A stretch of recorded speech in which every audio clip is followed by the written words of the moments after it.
Parshas Yisro. This shmuz is adapted from a shmuz of Moran Hagoyin Reb Henoch Leibowitz, Zecher Tzaddik L'Vracha.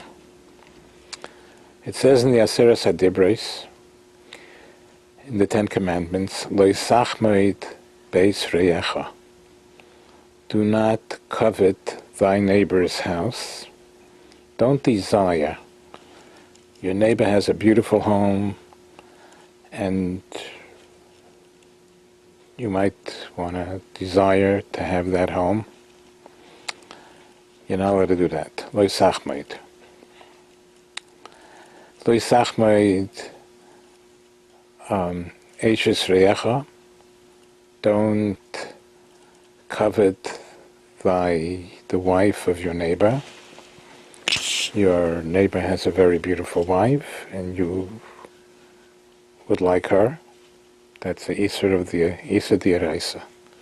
Lo yisach moed eishes reyecha. The penetrating question that many people ask, and we're quoting Reb Avram Eben Ezra, is how can a person possibly control the yearnings of his heart? It comes by itself. Ayin roya v'alev chomet. It's a pasuk somewhere. The eye sees and the heart desires. So, how could you stop? How could you stop it? How could you control it? How could the Torah demand something of us that we can't possibly control, that we can't possibly do? The Eben Ezra answers this question with a parable, with a moshel. If a person is thoroughly convinced that something is unattainable, there's no way he could get it,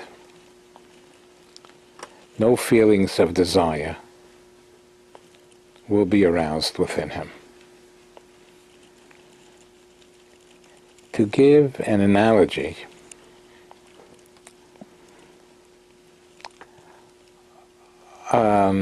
a common villager who would see a beautiful princess would never dream of trying to marry her. He knows that's an impossibility. She would never agree to marry him. In such an instance, no feelings of desire for her would be aroused within him. He would realize there's no chance that she would marry him. Likewise, another mashal he gives, no rational person would ever dream of growing wings to be able to fly in the sky, since he knows that this is impossible. Similarly, every person must understand that something not decreed for him by heaven was never destined to be his.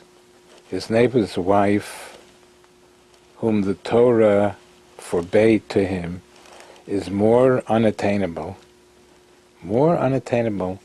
and distant from him than the case of the villager trying to marry the princess or growing wings to fly in the sky. There's nothing that can take something that was decreed by heaven to be by somebody else, to be yours. And that's really the meaning of Emunah B'Hashem.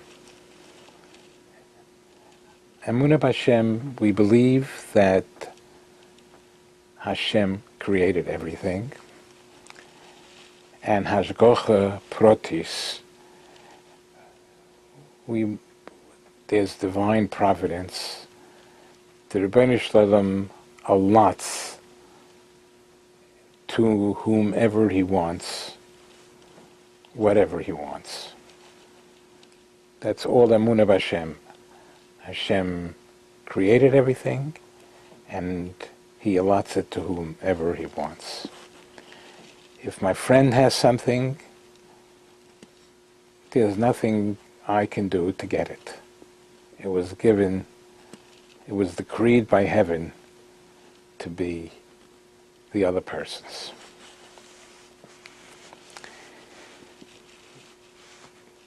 This implies that if a person does desire what the other person has, then he lacks Emunah b'Hashem. He lacks Emunah b'Hashem. He lacks Emunah that he lacks Hashgacha Protius. He lacks the Hashem allotted to whomever he wants.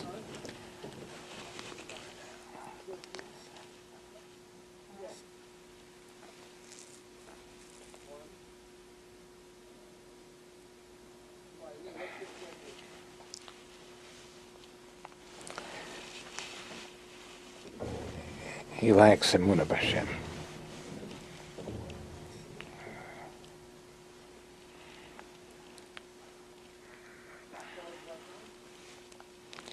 Again, as we just said, that a person who desires what the other person has, he could be doing everything right.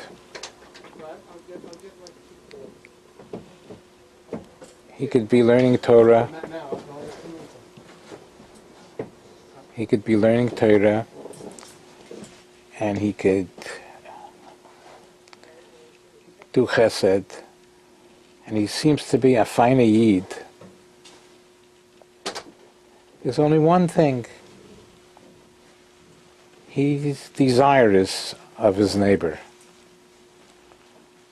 That person is lacking in a major mitzvah, the mitzvah of Emunah b'Hashem.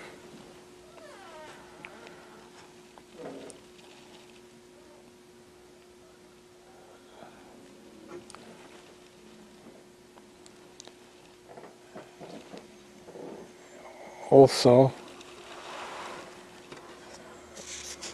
so this is the first thing that we have to realize, that we can be doing everything right. There's only one thing we're wrong, we're doing wrong, and that one thing is, I want what my friend has. That person is not from. Is not so from.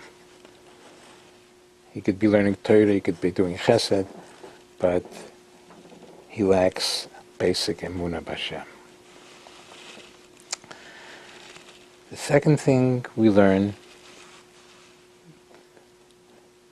that if one wants to stop this, what can I do to stop wanting what my friend has? How does he battle it? How does he confront it? You might think that he has to sit down and work on himself to stop desiring. No, it's not going to get him anywhere. He has to go straight to the battlefield. The thing that is causing him to desire, he can't just get rid of by stop desiring. He has to be mechazek, he has to strengthen his Emunah b'Hashem. His Emunah b'Hashem that Hashem created everything, and Hashem, there's divine providence in giving to each one whatever Hashem wants, and who should get it. That is Emunah b'Hashem.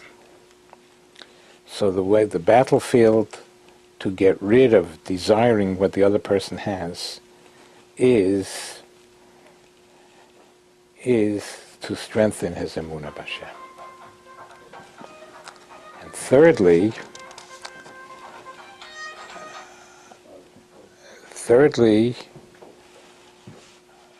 a person who desires what the other person has may think that he is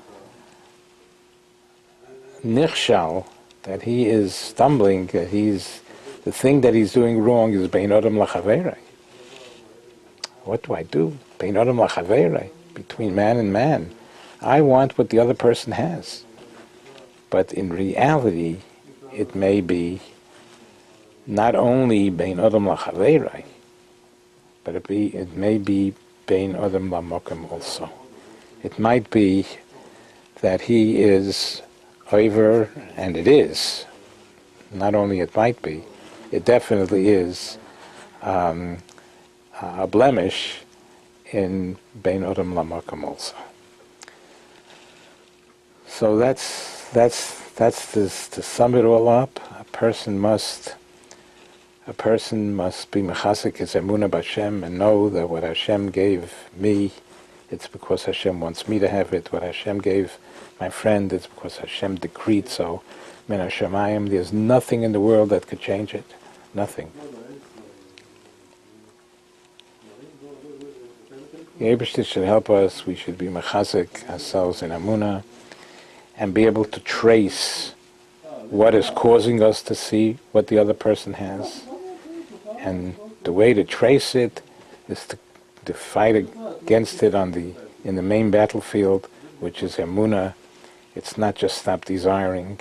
It's not just bein adam lachaverei. It's bein adam lamakom also.